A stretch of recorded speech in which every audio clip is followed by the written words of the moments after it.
po jako akawuwo.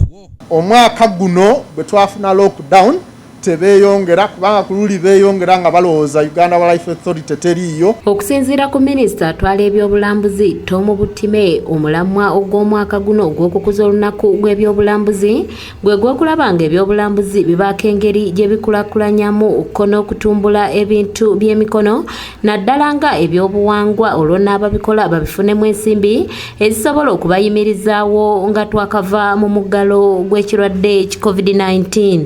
This year's theme is timed to contribute to the debate on tourism's contribution to Sustainable Development Goals, the famous SDGs, which places high priority on local participation in tourism.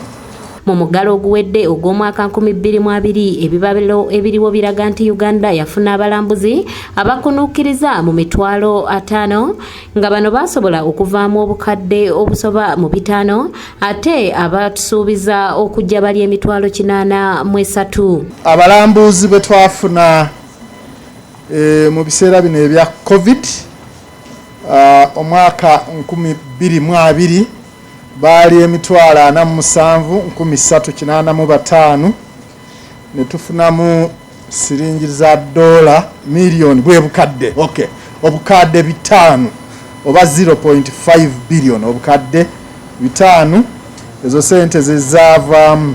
Kyokka bano bagamba nti wadde nga basobola okukola obukadde 5 mu mwaka 2020 naye abalambuzi abava ebweru bakenderedde ddala nga kino kiva ku muggalo gw'ekirwadde COVID-19 ogubadde mu mawanga ag'enjawulo.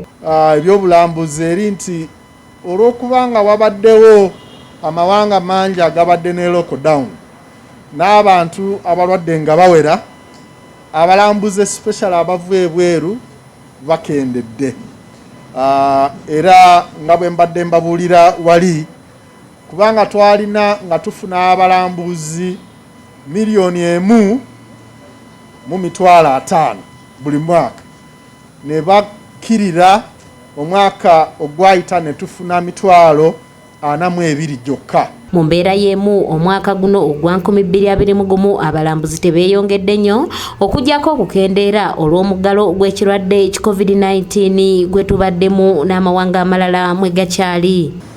Abo omwaka guno bwe twafuna lockdown tebeeyongera kubanga kululi beeyongera nga balowooza Uganda Wildlife Authority teriiyo naye ne tubalaga nti gye tuli ne tukwata bangi so ku mulundi guno babadde batono. Manera bategeezezza nti omuggalo bwe gwajja minisitule y'ebyensimbi yasala ku nsimbi ze yali ebawa ze basanga mu nteekateeka ez'enjawulo ezisikiriza abalambuzi okuva ebweru w'eggwanga naye nga basuubira nti embeera ejja kuddamu eyongera okutereera n'abalambuzi bayongera okujja kuno. Ezisikiriza abalambuzi okujja nga tugenda okusikiriza abalambuzi okuyingira Uganda sente ezo zakendeera nga bwe mumanyi nti generally olwa COVID sente ziyingira mu government mu Ministry of Finance ntono.